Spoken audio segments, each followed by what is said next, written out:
In today's video, I'm going to teach you how to add a name to newly imported subscribers in Mailerlite. When you're bringing in a fresh list of subscribers, getting their names right from the start is really important.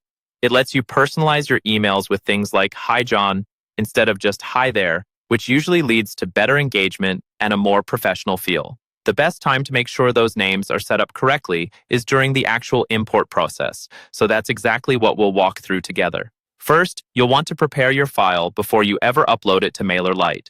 This is usually a CSV or Excel file. Open it up and look at the top row, where your column headers are.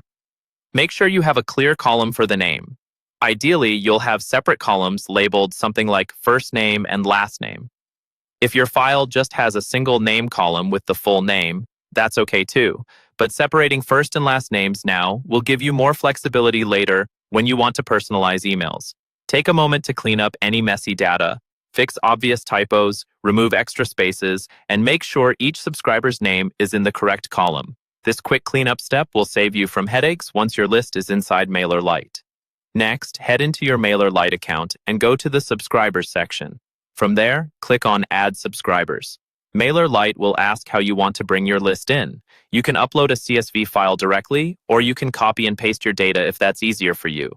Choose the method that matches how your file is set up. Once the file is uploaded, Mailerlite will show you a screen where it asks you to map your fields. This is the crucial part.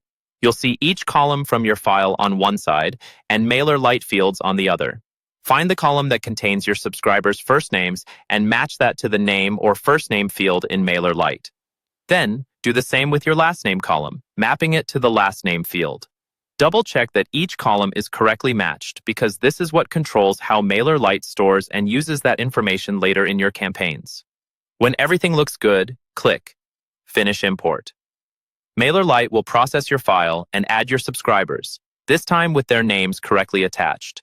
From now on, when you create campaigns or automations, you'll be able to drop in their names confidently and send more personalized, effective emails.